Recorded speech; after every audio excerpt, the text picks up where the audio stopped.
네, 조금 이따 다시 또 한번 하시겠습니다. 복습 한번 하고 넘어가겠습니다. 신약은 몇 권으로 이루어졌습니까?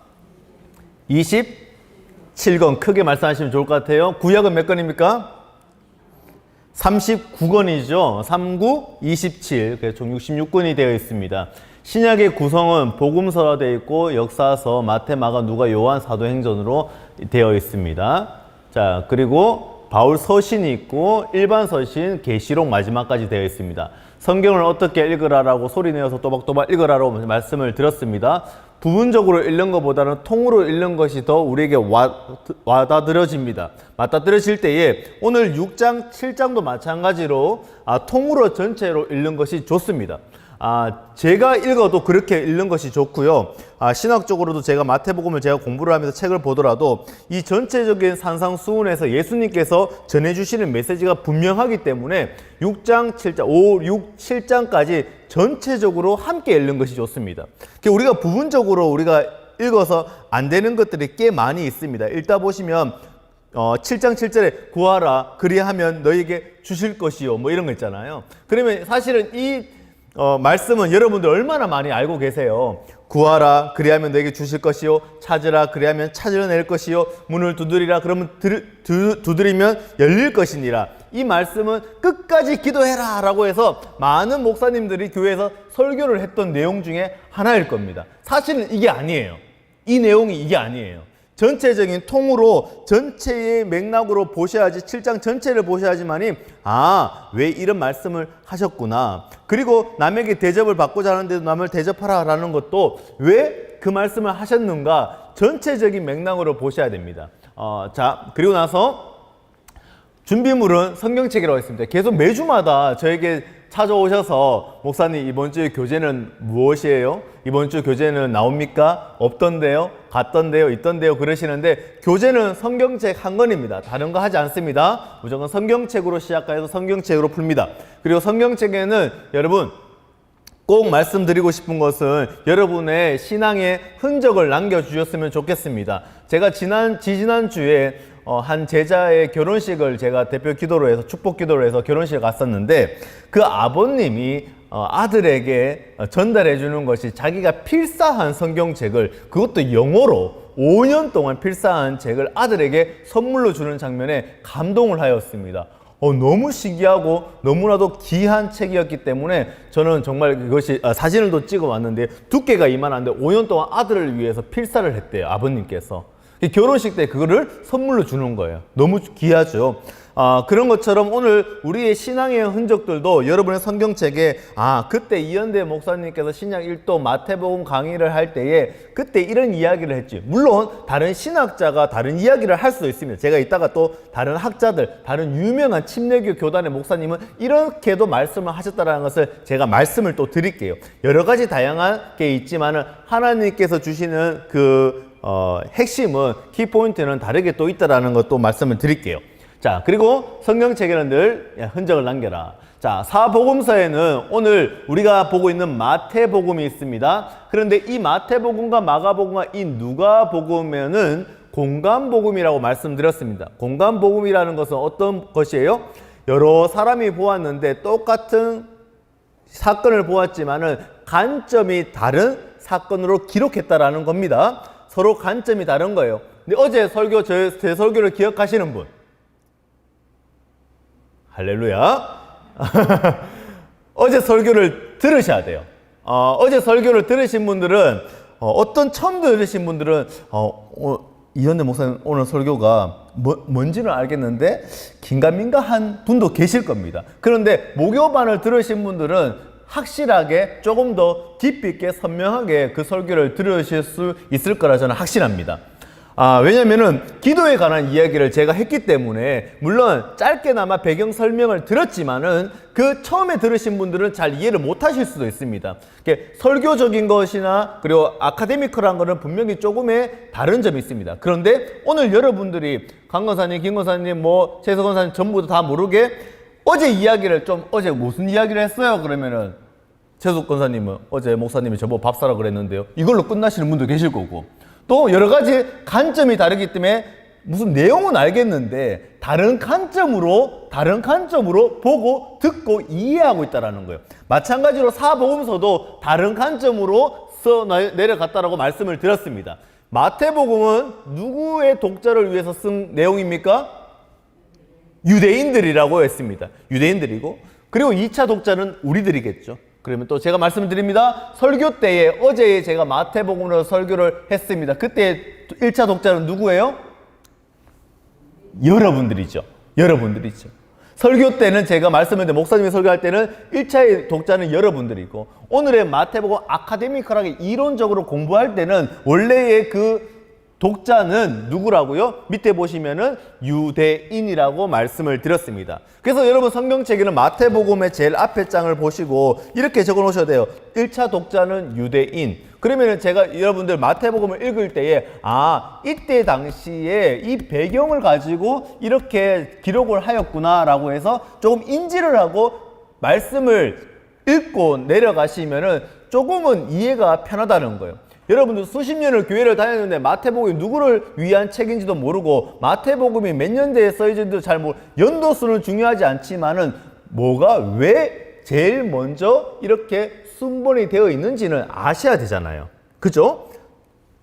자, 그리고 왕으로 오신 예수님이라고 했습니다. 제가 Kingdom of the God, 하나님의 나라는 통치다라고 말씀을 드렸고요. 하나님의 나라를 굉장히 강조했는 책이 바로 마태복음이라고 말씀을 드렸습니다. 왜요? 예수님께서 이 땅에 메시아로 오셨기 때문에, 왕으로 오셨기 때문에, 통치권자로 오셨기 때문에 마태는 하나님 아버지 하나님에 계신 천국이라는 단어를 많이 사용했다라고 말씀을 드렸습니다. 천국이라는 단어, 왜 마태가 그렇게 천국이라는 단어를 36번까지 강조하며 기록을 했을까요? 이때 당시에 유대인들은, 율법주의자들의 유대인들은 하나님이라는 경외함으로 이 하나님의 이름을 필사를 하더라도 하나님의 이름을 읽더라도 하나님의 이름이 단어가 나면 아도나이, 오 주님, 하나님의 이름을 빼버릴 정도로 하나님의 이름을 경건하게 불렀던 사람들입니다. 그런 사람들에게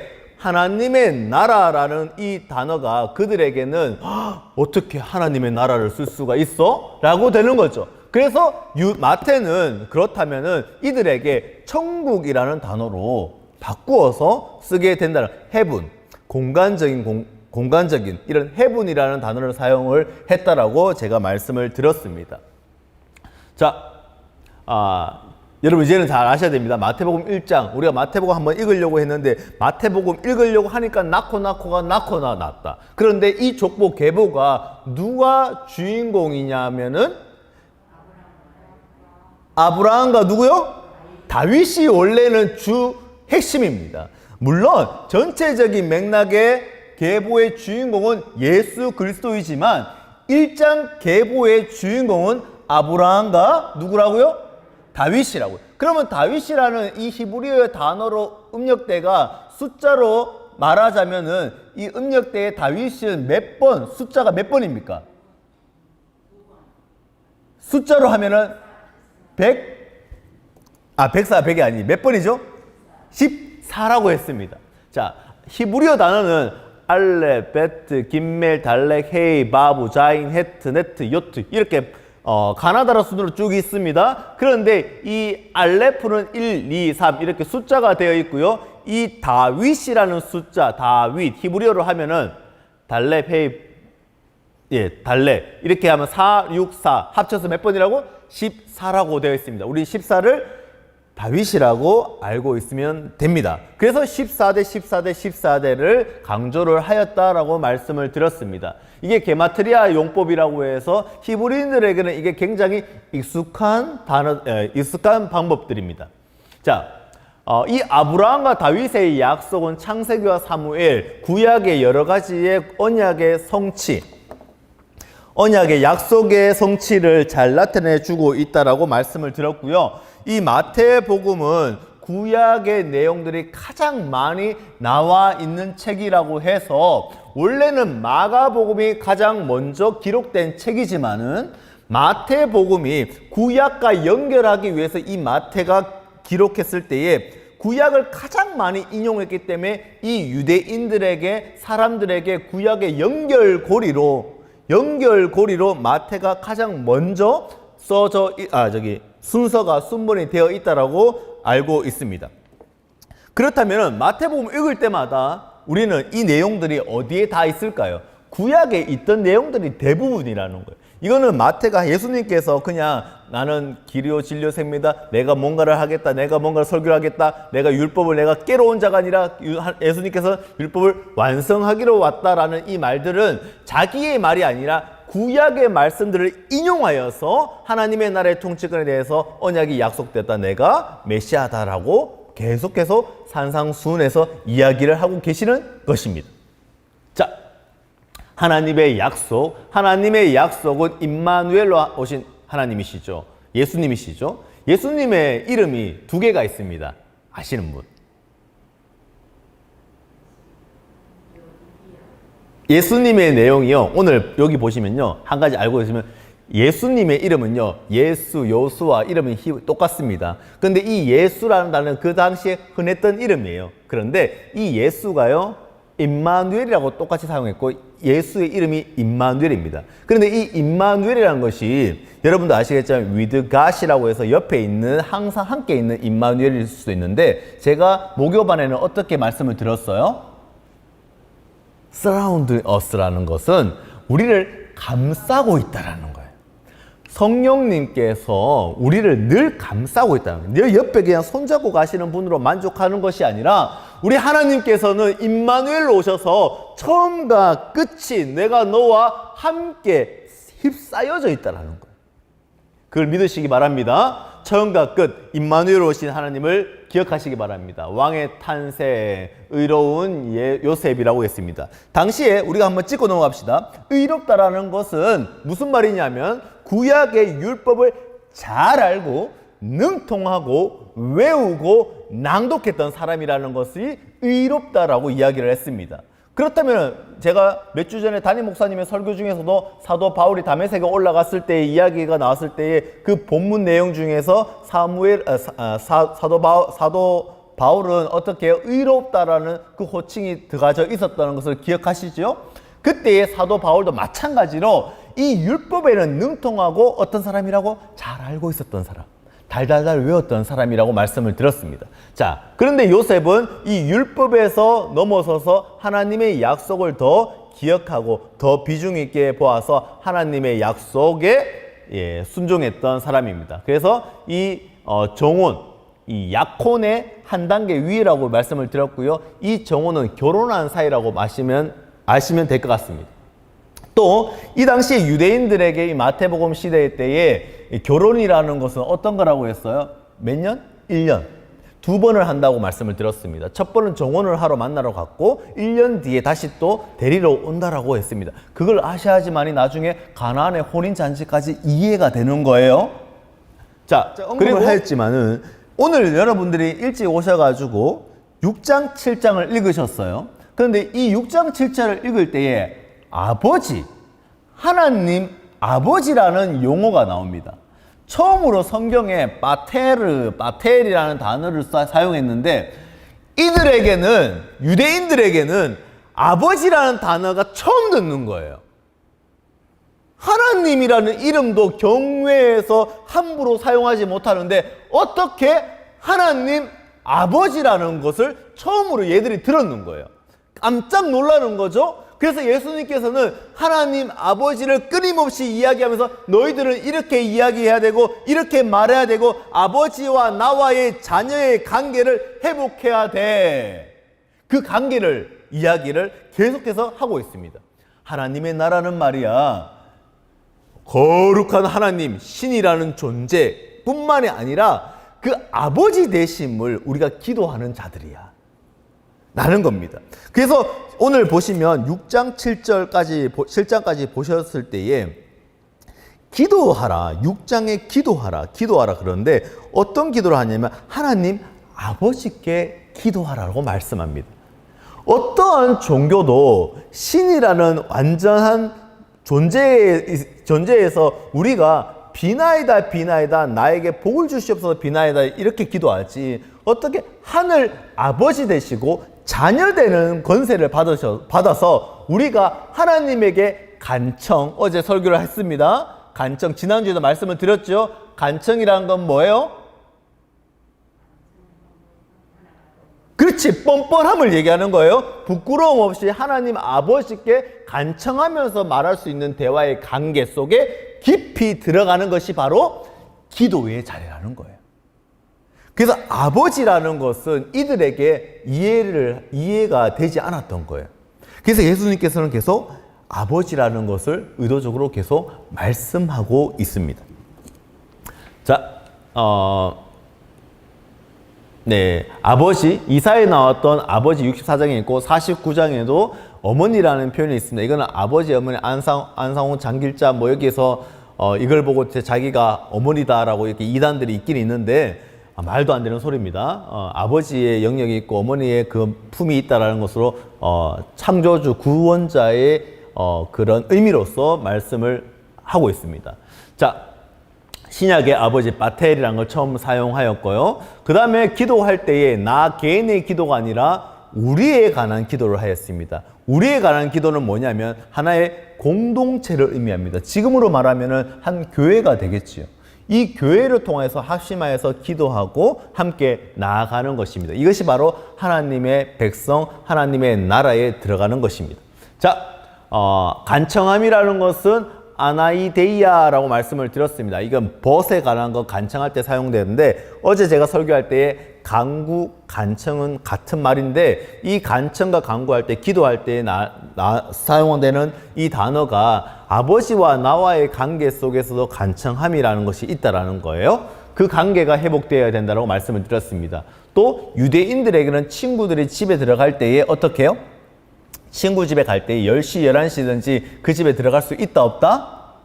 있다라는 거예요. 그래, 하물며 빵 좀 달라고 내가 배고픈데 빵 달라고 하는데 거기서 빵을 안 줄 사람이 어디 있겠냐라고 해서 11장 누가복음에 그 내용이 나타납니다. 네, 요거 이따가 그 이후 그 다음 절을 제가 또 오늘 한번 말씀드릴게요. 자, 예수 그리스도 나와의 관계는 아버지와 자녀의 관계이다. 우리는 속히 그 안에 속에 들어가야 된다라고 말씀을 드렸습니다. 자, 여기까지 하였습니다. 제가 어제 백신을 좀 맞았는데 이틀 되었는데 어제 설교하는데 진땀이 나고 너무 힘들었어요, 어제. 그래서 제가 혼자 기도를 골방에 들어가 혼자 기도를 하고 올라갔거든요. 어제 엄청 힘들었습니다. 오늘도 준비하는데 지금 계속 등줄기에 땀이 막 열이 나서 제가 헛소리는 안 하겠지만 네, 최대한 기도 좀 해주시면서 저를 위해서 기도해 주시면서 네, 달려가 보겠습니다. 자, 물을 그래도 하셔야죠. 오늘 가야 됩니다. 할 거는 하고 가셔야 되니까 물 한 잔 먹고 시작하겠습니다. 자, 오늘 위조 지폐가 나옵니다. 이 위조 지폐는 제가 좀 전에 제가 성경책을 읽을 때에 가장 많이 나오는 단어들을 한번 기록해 보라. 아니면 핵심적인 단어들이 뭘까? 7장, 6장을 읽어보실 때 뭐가 좀 많이 나왔던 것 같아요? 외식하는 자가 많이 나와요. 외식하는 자. 역시 제대로 읽으셨습니다. 이 외식하는 자가 뭐냐면요, 히포크리시스라는 단어입니다. 이 히포크리시스라는 단어는 물론 나중에 이거 다 기억 안 하셔도 됩니다. 그냥 여러분의 이해를 돕고자 위해서 제가 그냥 아는 체 한다고 헬라어를 많이 쓴다고 생각을 하시면 될 것 같아요.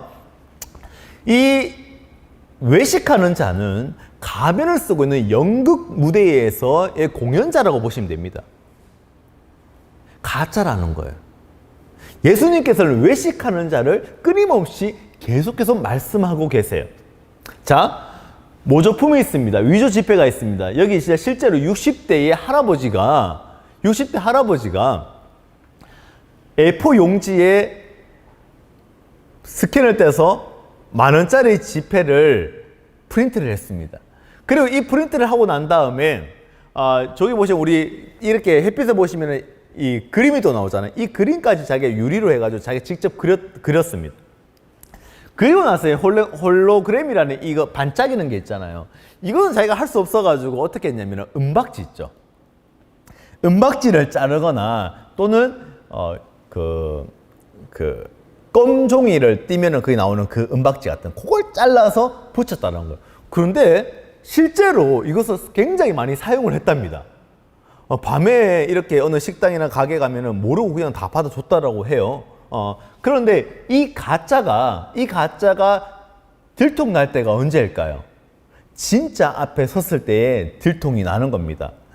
외식하는 자는 가짜를 들고 있는 사람이에요. 오늘 우리도 지금 여러분들, 저와 함께 있으면서 가짜처럼 외식하는 자, 가면을 쓰고 있지 않는지, 사람으로 흉내내는 사람이 아닌지, 또는 오늘 내가 권사, 집사, 목사, 내가 성도, 신도로서 내가 교회에 다니는 사람처럼 흉내내는 가짜 그리스도인이 아닌지 한번 점검해 보셔야 됩니다. 예수님께서는 오늘 끊임없이 가짜에 대한 이야기를 말씀하고 있어요. 이 정교하게도 비슷한 신앙을 가졌는데 결과는 하기는 하는데 이 가짜 같은 것이 뭐예요? 바리새인들과 서기관들처럼이라고 이야기하고 계시는 거예요. 우리는 가짜처럼 구제하지, 그리고 가짜처럼 기도하는 자가 아닙니까? 가짜처럼 금식하는 자가 아닙니까? 제가 금식을 할 때라든지 이런 거 있잖아요, 여러분. 금식할 때에 제가 지금 금식 중에 권사님, 금식 중. 이러면은 옆에 있는 사람들이 안다 모른다? 이제 다 안다는 거예요. 그 상 이제 너희들 못 받는다. 이미 받았기 때문에. 이게 바로 오늘의 말씀의 내용들이에요. 사람들이 모르게 하라는 거예요. 더 단정하게 하라는 거예요. 또 기도하는 거 소리 내지 말라는 거예요. 남들이 이현대 목사 기도 빡시게 하더라. 벌써 그러면 이 땅에서 상을 다 받은 거라는 거. 저 하늘나라에 상급이 없다라는 내용이 오늘 말씀에 나오는 거예요. 주님은 오늘 이 시간 가운데 외식하는 자, 그래서 오늘 딱 중간에 주기도문을 끼워 넣었습니다. 여러분, 기도, 제가 어제 말씀을 드렸지만은 주기도문에서 기도가 빠지면 무엇이 남을까요? 주문이 된다는 거예요. 우리의 삶이 주문처럼 아무 생각 없이 의미 없이 웅얼웅얼 거리면서 한마디 한마디, 여러분 정말로 생각하시면서 기도해 보셨어요? 기도해 보셨습니까? 제가 이 말씀을 준비하고 설교를 하니까 새벽 기도 때 나와가지고 기도할 때에 좀 다르게 기도를 하였습니다. 예전처럼에는 그냥 예수께서는 뭐 방언으로 기도할 때도 있고 그냥 저 중얼중얼 했던 말도 할 수 있는데, 제가 설교를 하고 난 다음에 내가 지금 이렇게 기도하면 안 되지라는 생각을 가져서 새벽 기도 때 또박또박 누구를 위해서 진지하게 기도를 했던 경험이 오늘 아침에도 있었습니다. 여러분들, 오늘 주기도문을 한번 외워봅시다. 주기도문 다 같이 다 외우시죠? 다 같이 우리 눈 감고 다 같이 시작. 우리 아버지요,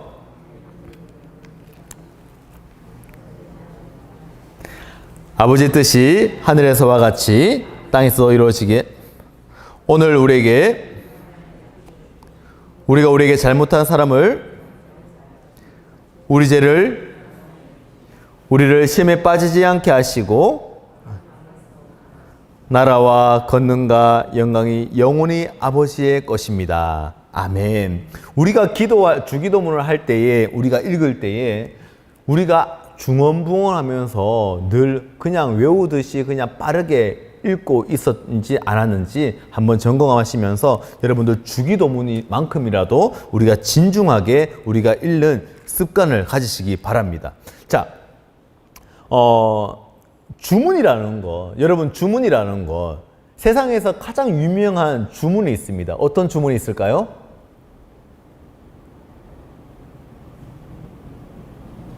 열려라 참깨입니다. 주문 중에서 가장 유명한, 전 세계가 다 알고 있는 것이 바로 열려라 참깨입니다. 그런데 이 열려라 참깨가 중동에서 이게 시작됐다고 해서 찾아봐도 이 주문의 열려라 참깨는 영어로 해도 열려라 참깨고 아랍어로 해도 열려라 참깨라는 거예요.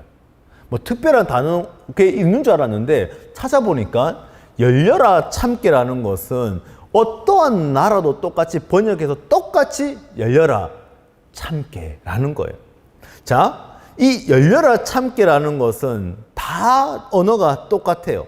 주문과 기도의 차이가 바로 이거예요. 주문은 한 글자라도 틀리면 그 문이 열린다, 안 열린다? 안 열린다는 거예요. 열려라, 잠깨 이러면 열릴까, 안 열릴까요?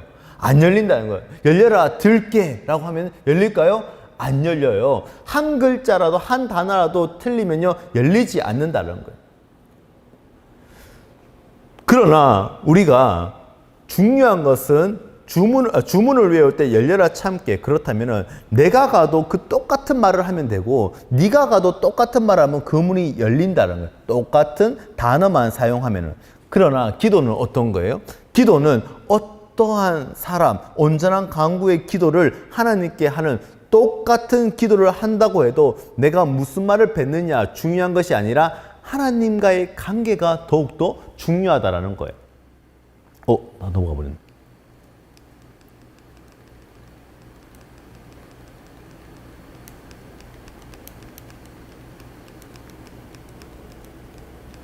네. 주문이라는 것은 마치 열쇠와 같은 거죠.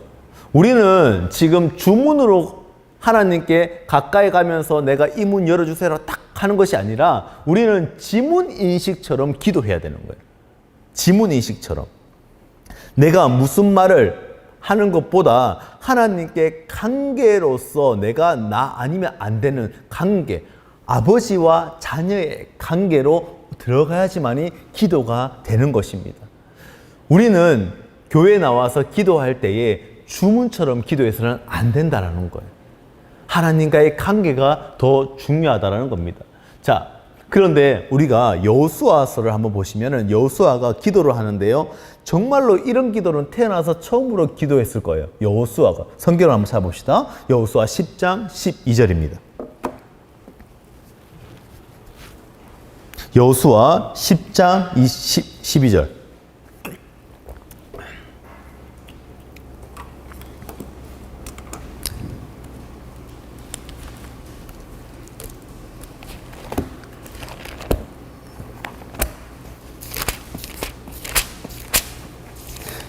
(10장 12절입니다) 자, 10장 12절 다 같이 한번 큰 소리를 읽겠습니다. 시작! 여호와께서 아모리 사람을 이스라엘 자손에게 넘겨주시던 날에 여호수아가 여호와께 아뢰어 이스라엘의 목전에 이르되 태양아 너는 기브온 위에 머무르다 달아나도 아얄론 골짜기에서 그리할지어다 하매. 자, 13절을 보시면 태양이 머물고 달이 멈추기를 백성이 그 대적의 원수를 갖기까지 하였느니라 라고 되어 있습니다. 이 말은 무슨 말이냐면 여호수아가 전쟁을 하는데 조금만 태양이 더 떠 있으면 그 밝은 날에 전쟁에서 승리할 수 있을 것 같은 거예요. 그래서 이 여호수아가 기도를 하는데 하나님께 어떤 기도를 하냐면은 태양을 멈추게 해달라는 기도를 하는 거예요. 이게 말이 돼요, 안 돼요? 태양은 늘 가만히 그곳에 있는 거예요. 그런데 이 여호수아가 자기의 생각으로 이 전쟁에서 이기고 싶으니까 조금만 더 태양이 멈춰져 있으면, 이 시간이 조금만 더 있으면은 전쟁에서 승리할 건데 하나님 멈추게 해달라고 기도하는 거예요. 자,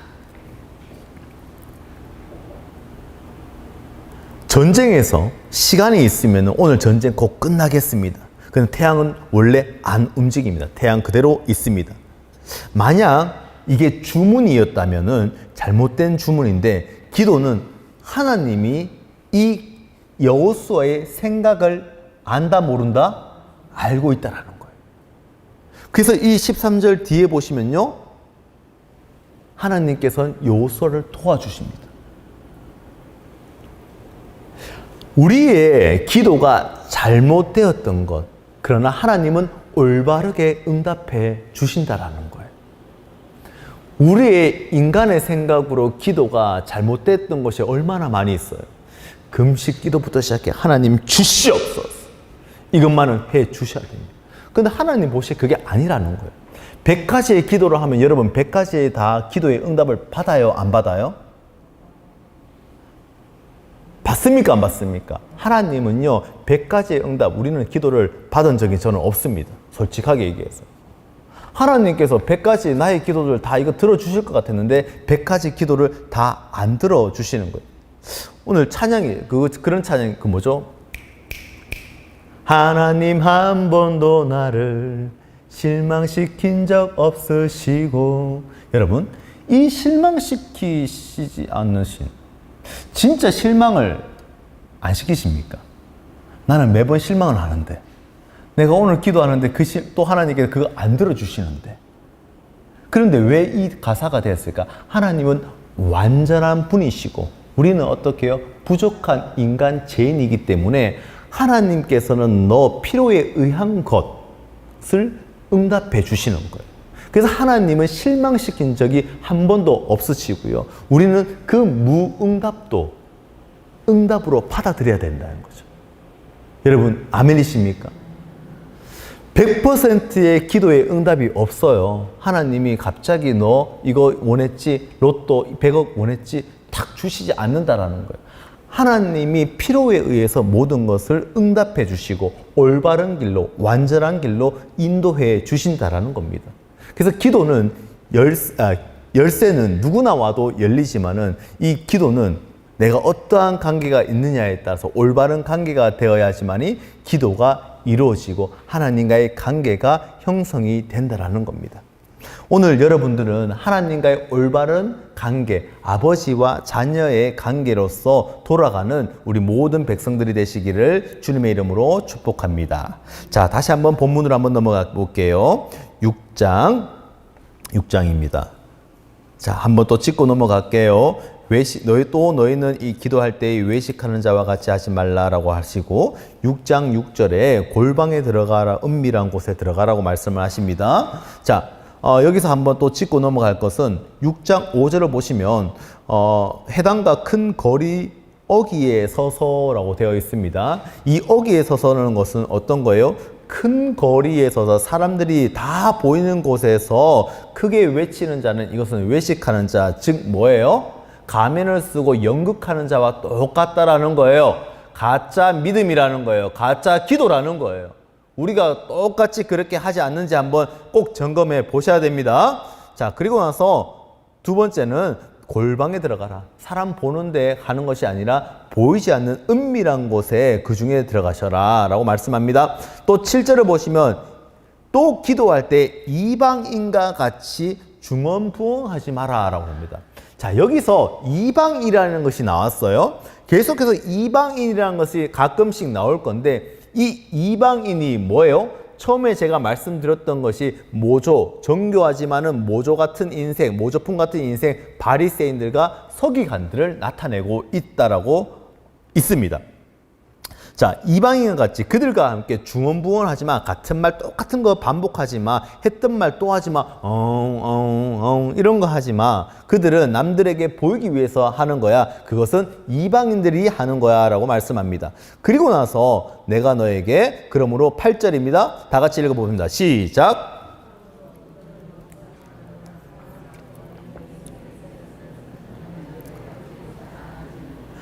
모든 것을 하나님 너희 아버지께서 알고 계신다고 말씀합니다. 아버지가 알고 계신다고. 자, 그리고 나서 9절부터 시작해서 주기도문. 그러므로 결과입니다. 그러므로 너희는 이렇게 기도하라 라고 하시면서 위에 하늘에 계신 우리 아버지여 라고 합니다. 제가 말씀드렸죠. 하늘에 계신 것만이 초자연적인 초월적인 분이신데 이 초월적인 분에서 옆에 뭐가 붙어 있어요? 우리 아버지라고 붙어 있는 거예요. 그럼 우리 아버지는 어떤 분이세요? 초자연적인 분, 그분에게 우리가 걸어서 기도한다라는 거예요. 이것이 바로 이방인들과 다른 기도예요. 자, 그래서 제가 9절에는 주기도문은 이렇게 말씀드렸습니다. 하나님의 강구가 있고 그 다음에 밑에는 인간에 대한 강구로서 되어 있다라고 말씀을 드렸습니다.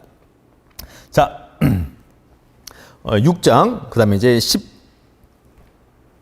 16절을 한번 넘어가 볼게요. 금식할 때에 너희는 외식하는 자들과 같이 슬픈 기색을 보이지 말라라고 합니다. 그들은 금식하는 것을 사람에게 보이려고 얼굴을 흉하게 하느니라. 내가 진실로 너에게 이르노니 그들은 자기 상을 이미 받았느니라. 제가 아까 좀 전에 말씀을 드렸죠. 상 받았다는 건 뭐예요? 요거 지금 전체 통으로 갈 거니까 잘 이해하세요.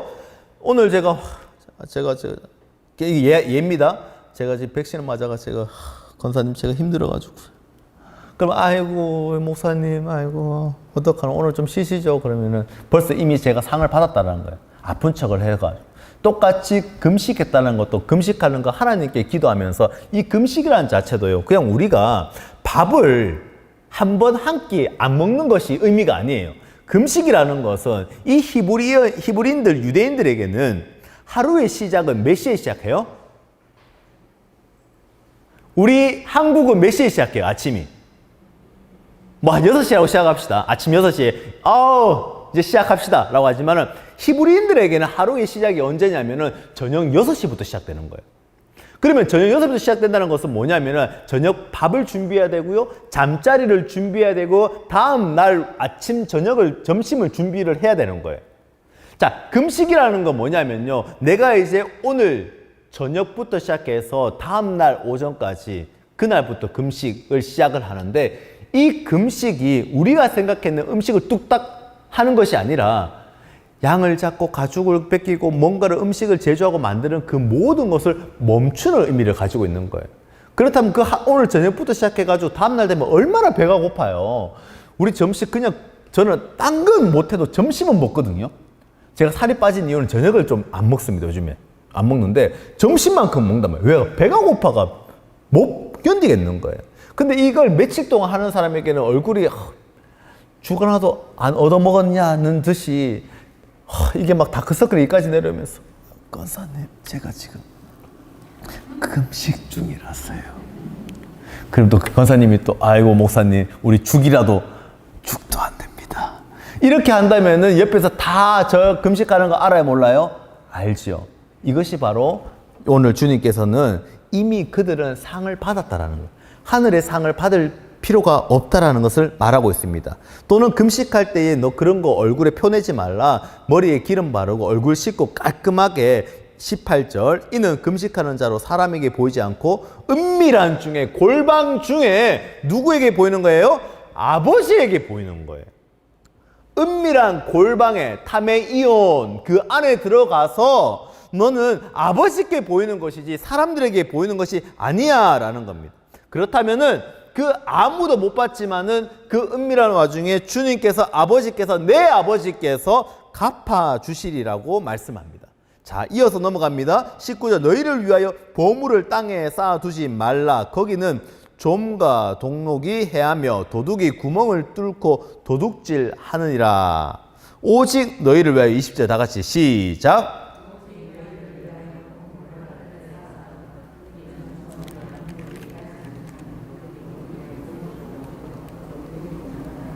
21절 시작. 내 보물이 있는 그곳에는 내 마음도 있느니라. 아멘.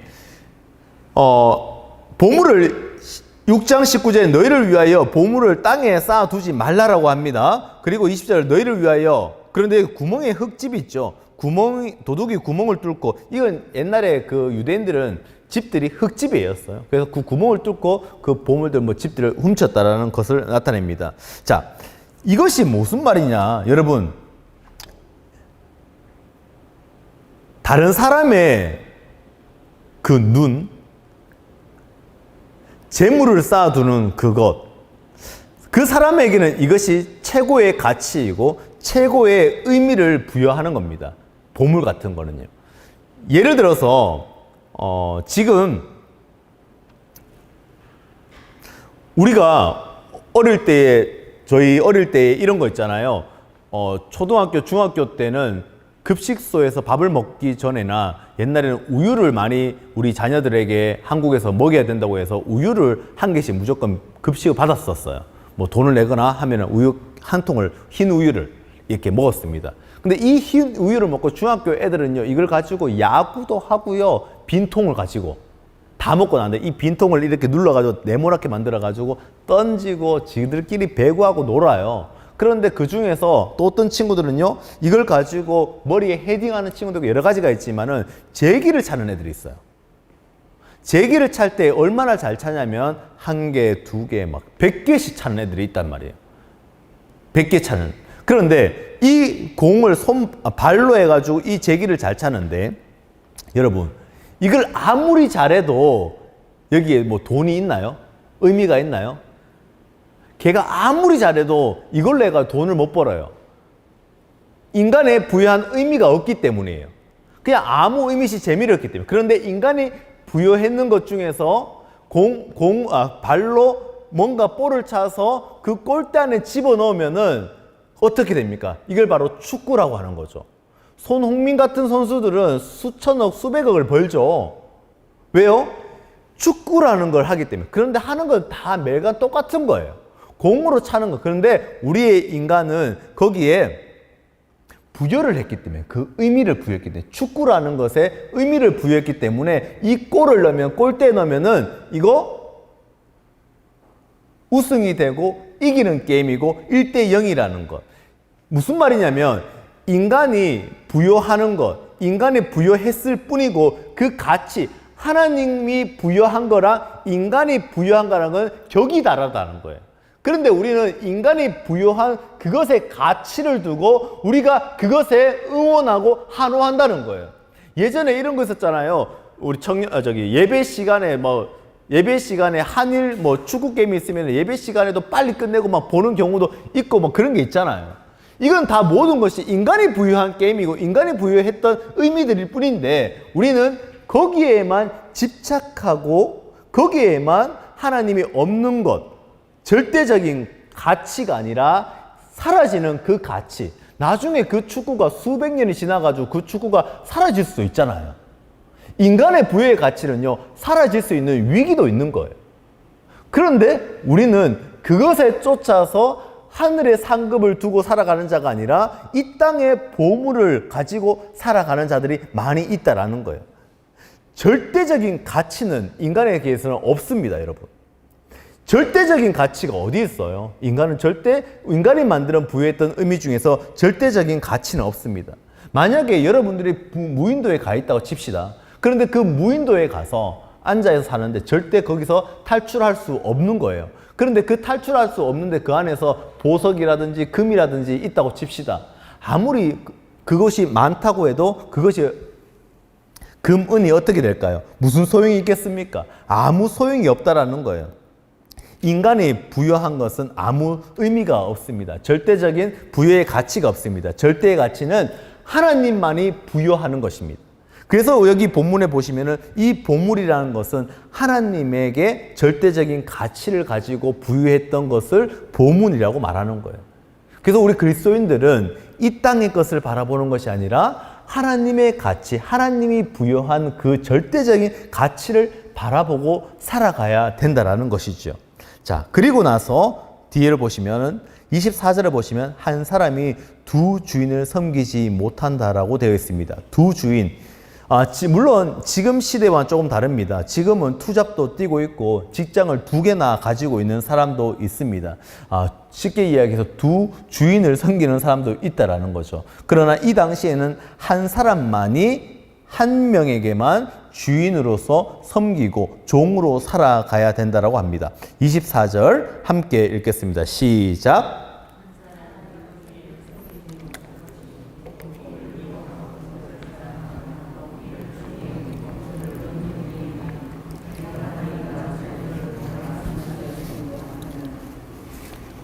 하나님의 재물이라는 것, 만몬이라고 여기는 되어 있는데요. 만몬이라는 것은 그냥 돈, 재물입니다. 그러나 오늘 이 시대는 만몬을 신격화했는 것이지요. 이 재물을 두 가지로 두 주인을 섬길 수 없다라고 말씀하고 있고요.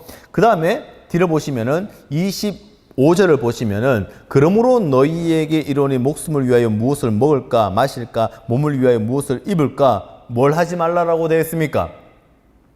염려하지 말라라고 되어 있습니다. 이 염려라는 거 어떤 거예요? 제가 어제 말씀을 드렸는데 이 메로스라는 이 단어, 이 염려라는 것은 나뉘어져 있다라는 거예요. 이것은 무슨 말이냐면 하나님의 중심의 사상에서 하나님과 한 마음이 되어야 되는데 다른 곳으로 지금 빠지고 다른 것을 생각하고 있다라는 거예요. 25절을 보시면은 뭘 할까, 이거 할까, 저거 할까 아직도 일어나지 않는 그곳에서 갈팡지팡 생각하지 마라라고 말씀하고 있습니다.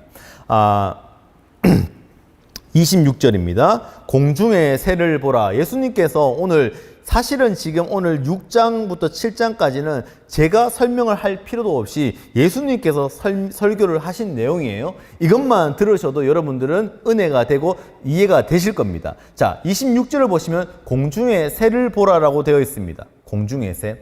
자, 1분간만 잠깐만 쉴게요. 1분간만 34절까지 한번 읽어보시기 바랍니다. 자, 여기서 공중의 새가 있습니다. 공중의 새를 동그라미 하시고요. 공중의 새를 보라. 심지도 않고 거두지도 않고. 예수님께서 왜 공중의 새를 가지고 예를 들으셨을까요? 새는 여러분들 하루에 먹을 양이 얼마나 될까요? 새는 얼마 될까요? 이게 뭐 과학적, 물리학적으로 단위 채적장 표면의 크기에 따라서 이 체구가 작으면 작을수록 그 먹는 양이 많다라고 합니다. 즉 다시 얘기해서 10분의 1, 5분의 1까지도 먹는데 이 새가 10kg가 된다면요 1에서 2kg 정도를 먹는데요. 60kg면 제가 60kg 칩시다. 그럼 60kg면 몇 kg를 먹을까요? 한 6kg, 10kg를 먹는다는 거죠. 물론 이거는 뭐 크기에 따라 다르지만은 이 새가요 작은 몸무게이지만은 1, 2kg를 먹어야 되는 거예요. 그러면 이 새가 먹는 먹는 것들이 뭘까요? 먹이들이 뭐 여러 가지가 있고 잡곡도 있을 것이고 씨앗도 있을 것이고 또 곡물도 있을 것이고 작은 벌레도 있을 겁니다. 그런데 여러분들 얼리 버드라는 일찍 일어난 새가 뭐라고요? 일찍 일어난 새가 벌레를 잡아먹는다 이런 말도 있잖아요. 그만큼 공중에 날아다니는 작은 새라도 어떠한 새라도 끊임없이 노력하고 끊임없이 달려가서 매일 아침부터 시작해서 하루 종일 새들은 돌아다녀야 된다는 것을 말합니다. 얼마나 많이 돌아다닐까요? 얼마나 많이 노력을 할까요? 예수님의 비유는 오늘 새들도 노력하지만 걱정은 안 한다라는 거예요. 노력은 하지만 앞으로 있을 먹을 것들에 대한 것들을 걱정은 하지 않는다, 염려하지 않는다라고 말합니다. 쉽게 이야기해서 노력은 하되 염려하지 말라라는 의미를 가지고 있습니다. 우리가 생각하면은 일어나지도 않는 일들에 관해서 어떻게 해요? 걱정, 근심, 염려를 하지요. 그런데 예수님께서는 노력은 해라, 기도는 하고 노력은 해라. 그러나 뭘 하지 마라? 염려는 하지 말라라고 말씀합니다. 27절에 너희 중에 누가 염려함으로 그 키를 한 자라도 더할 수 있겠느냐. 새 번역에는 이 키를 생명이라고 목숨이라고 번역이 되어 있습니다. 바뀌었습니다. 자, 너희 중에 누가 염려함으로 그 생명을 한 자라도 더할 수 있겠느냐라고 말씀을 하고 있습니다. 26절에 심지도 않고 거두지도 않은 창고에 모아들이지도 아니하되, 27절에 그 수명 생명, 29절에 걱정하지 마라, 30절에 하물며 너희 일까 보냐라고 합니다. 자, 하물며 너희 일까 보냐. 그리고 33절에 이렇게 나옵니다.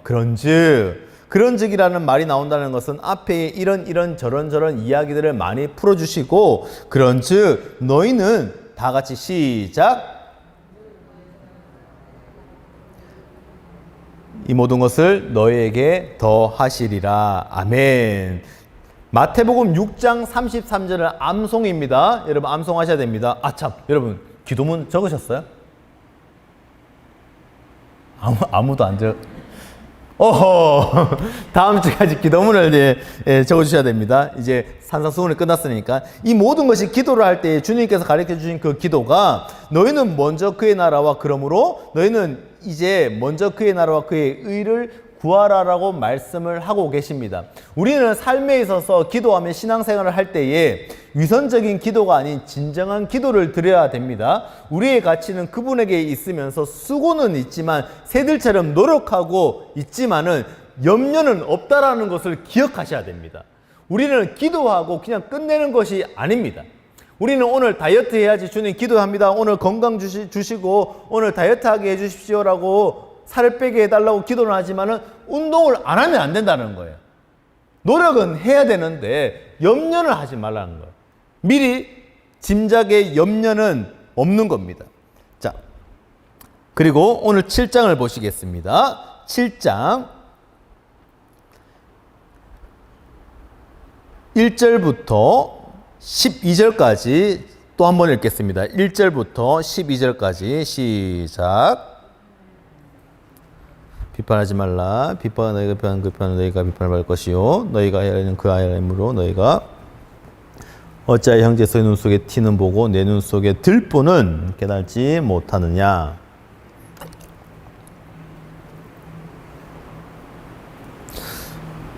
외식하는 자여 먼저 내 눈 속에 들보를 빼어라. 그 후에 밝히 보고 형제 눈 속에 티를 빼내라. 거룩한 계획을 주지 말며 너희 진주를 돼지 앞에 던지지 말라. 그것이 그것을 발로 밟고 돌이켜 너희를 찢어 상하게 할까 염려하라.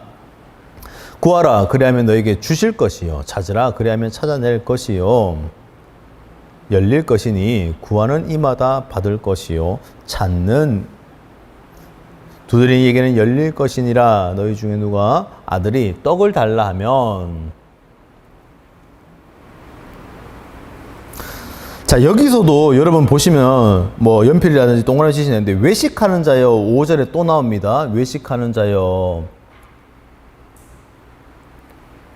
그리고 12절의 결론으로 그러므로 무엇이 남에게 대접을 받고자 하는 대로 너희도 남을 대접하라. 이것이 율법이요 선지자니라 라고 말씀합니다.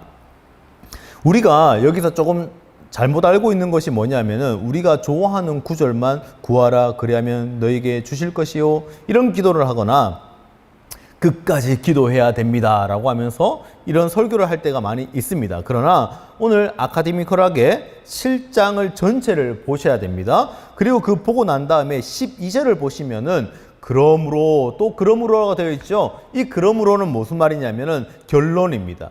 그러므로 무엇이 남에게 대접을 받고자 하는 대로 너희도 남을 대접하라. 이것이 율법이요 선지자니라. 이것은 하나님께 대접하는 것인데요. 7장 전체를 같이 읽으셔야지 이해가 잘 됩니다. 이방인들 6절을 보시면 거룩한 외식하는 자 너 들보 좀 보라. 그리고 개, 돼지라는 것은 이방인들 외식하는 자를 나타내고 있습니다. 자, 그리고 나서 마지막 절에 마태복음에만 이것이 나와 있는데요. 율법이요 선지자니라 라고 말씀하고 있습니다. 누가복음에서는 똑같이 이 말씀이 있지만은 이 말씀은 없어요. 마태복음에만 율법이요 선지자니라 구약의 것을 인용하면서 나와 있습니다. 레위기 19장 18절 한번 찾아보겠습니다. 레위기 앞으로 넘기시면 19장 18절입니다. 19장 18절.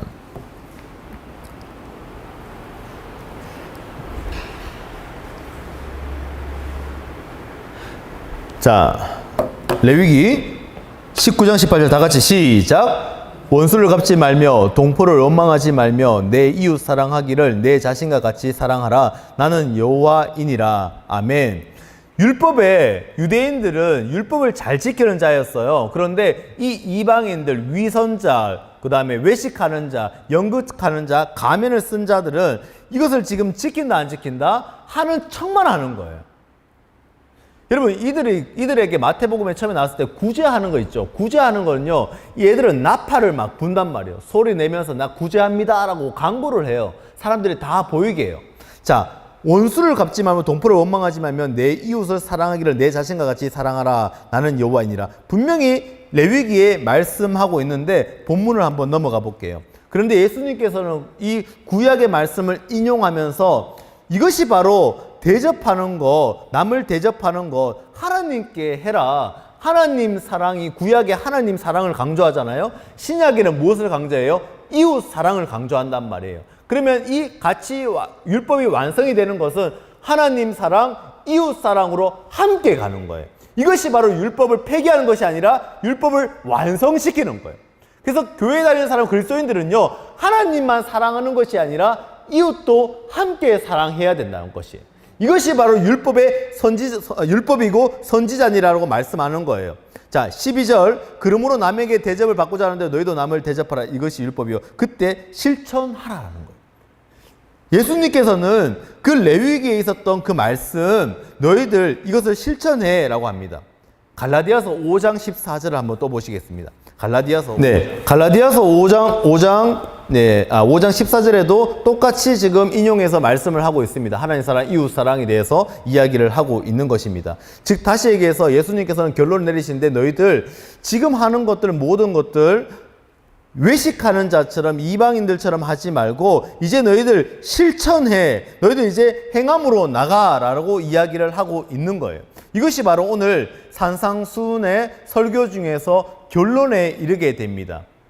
자, 이게 바로 구약의 핵심. 자, 구하면 주신다. 구하라, 찾으라, 두드리라. 그리고 갈라디아서 5장 14절, 레위기 19장 18절 하나님이 너희를 대하든 너희도 남을 대하라라고 말씀하시고 이것이 바로 아버지와 아들과 아들이 아버지와의 관계가 사랑하고 실천하고 행하는 것을 말해 라고 하면서 결론을 내게 됩니다. 자, 7장 8절 9절을 보실게요. 구하는 이마다 받을 것이요 찾는 이는 찾아낼 것이요 두드리는 이에게는 열릴 것이니라. 이 말씀이 여러분 잘 알고 계시죠? 그 다음에 또 이어서 뭐가 되냐면 너희 중에 누가 아들이 떡을 달라 하는데 돌을 주며 생선을 달라 하는데 뱀을 줄 사람이 어디 있겠느냐. 예수님께서 좀 약간 문학적으로 이렇게 말씀을 좀 하시는 것 같아요. 이게 돌과 떡 형태적으로 좀 비슷하지요. 그리고 질감적으로 뱀과 생선이 조금 비슷합니다. 예수님께서 문학적으로 기록을 좀 잘 하신 것 같아요. 자, 여기서 누가 그렇게 할 사람이 어디 있겠냐. 상대적인 개념으로 아버지와 아들이라는 것을 얘기하시고 예수님께서 더 좋은 곳으로 내가 주신다라고 말씀합니다.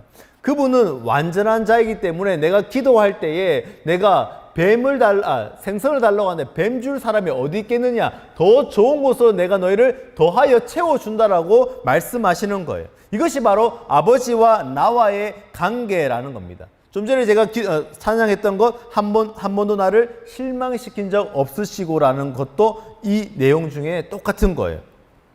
그분은 완전하시고 나보다 나를 더 잘 알고 계시기 때문에 아버지 되시는 하나님 천지 만물을 지으신 하늘에 계신 아버지이시기 때문에 그분이 창조한 우리들은 더 잘 알고 계시기 때문에 내가 부족한 것, 네가 뭘 부족하고 너가 무엇을 해야 되는 것을 하나님은 다 알고 계시기 때문에 그것을 더하여 주신다라는 것을 8절, 9절에 말씀하고 있다라는 거예요.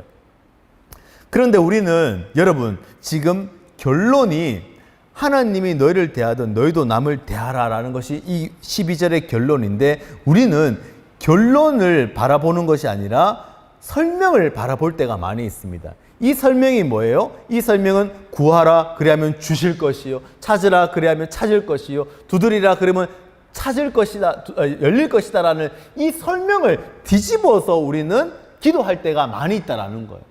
여러분 기도할 때 여러분 어떻게 기도해요? 7절을 바라보고 기도할 때가 많이 있지 않아요? 그러나 이것은 하나님께서 아버지 되신 것을 우리에게 설명해 주시기 위해서 7장 전체를 말씀하고 있는 건데 우리는 결론 12절을 바라보는 것이 아니라 7절, 8절 다른 것들을 바라볼 때가 많이 있다라는 겁니다. 오늘 우리는 이 시기에 하나님의 말씀의 기준을 삼아서 잘 읽고 잘 보아야 할 것입니다. 제가 좀 전에 잭 카일 목사님이라는 이 목사님이 계신데요. 이 목사님이 기도의 탐구라는 침례교단의 미국의 굉장히 큰 침례교회 중에 한 담임 목사님이시죠. 지금 물론 돌아가셨지만은 이 목사님께서는 찾으라, 구하라, 그리고 두드려라 여기에 대해서 여기와 우리 신학적인 다른 설명을 좀 해주셨어요. 이것만 하고 제가 좀 마치도록 할게요. 이분의 설교에서는 이런 거예요. 이분이 좀 되게 유명한 분이십니다. 죄에 관해서만 설교를 하신 분이세요. 그러니까는 성도들이 어떻게 듣냐면요. 또 저 소리 한다. 찔려 죽겠네. 이런 거예요. 실제로요. 그래서 듣기 싫어서 1959년에 성도줄 한 명이 권총을 들고 쏴버렸어요. 강대상을 향해서. 그래서 강대상에 방탄유리가 있는 유일한 교회 중에 하나입니다. 그래서 오카노 목사님이 침례교단 미국에 가서 이 교회를 방문해서 강대상에, 왜 강대상에 방탄유리가, 지금은 우리는 방탄유리가 아니라 그냥 아크릴 유리잖아요. 이 교회는 왜 방탄유리가 있습니까? 라고 물어보았는데 이런 거예요. 59년도에 한번 목사님이 설교하는데 재해관에서 설교하니까 불편하다는 거예요. 불편하니까 듣다가 짜증나서 그만해! 라고 쏴버린 거예요. 그리고 그 사건이 한 번 또 있었다는 거예요. 왜? 이 목사님은 성도들에게 불편한 얘기만 하니까. 죄에 관한 얘기만 하니까 불편하다는 거예요. 그래서 그 유명한 교회입니다. 엄청난 큰 교회인데, 그런데 이 목사님은 이렇게 이야기하시는 거예요. 구하라. 무엇을 구해요? 하나님을 구해라. 라고 말씀하는 거예요. 그리고 찾아라. 무엇을 찾아라? 너희가 구하는 것을 찾으라. 노력해라. 라는 거예요. 너희가 행함으로 나가야 되는 거야. 실천해야 되는 거야. 라고 합니다.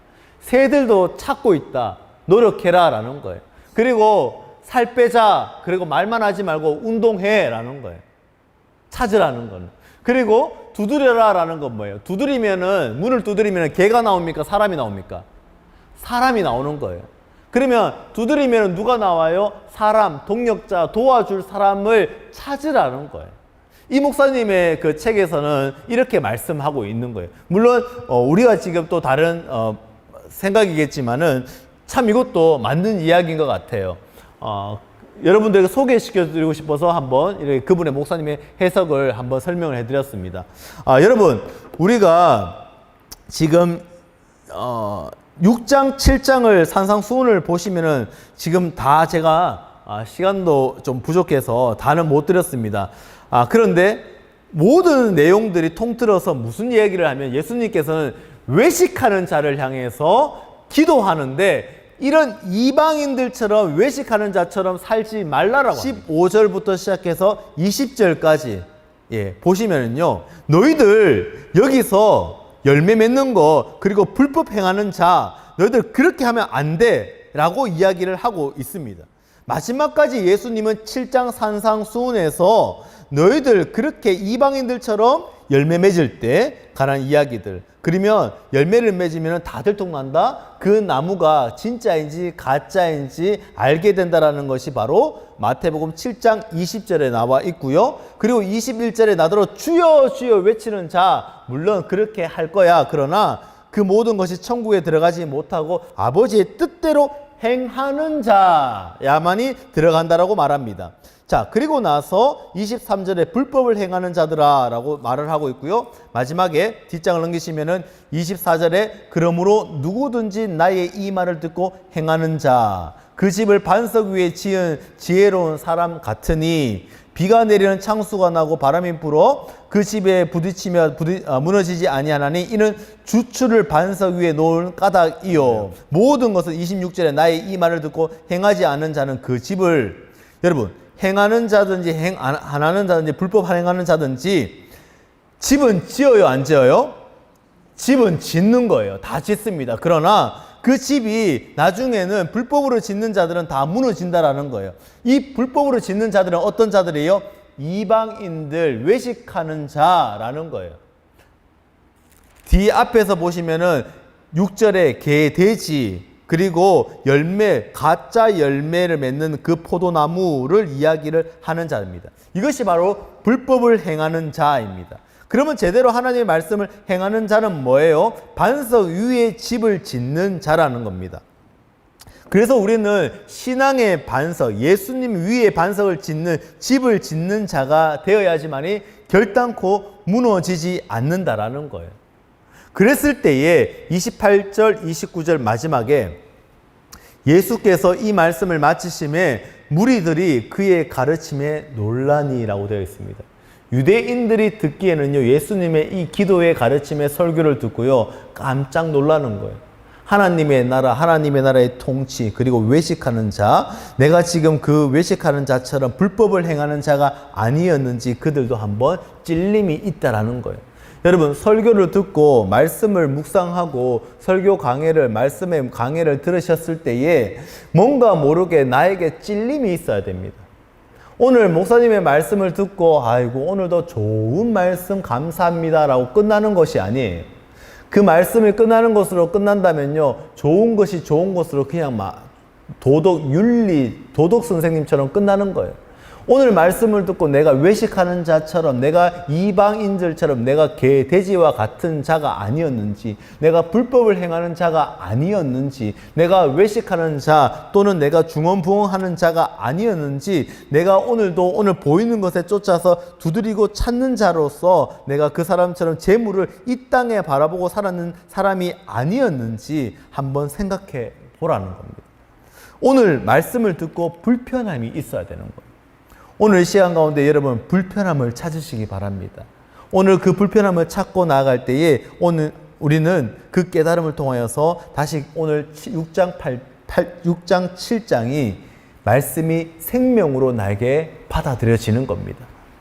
오늘 이 시간 우리가 28절 예수께서 이 말씀을 마치시며 무리들이 그 가르침에 놀랐던 것처럼 여러분들도 여러분의 삶에서 말씀을 읽을 때에 깨달음과 놀람으로 채워지는 역사가 있기를 주님의 이름으로 축복합니다.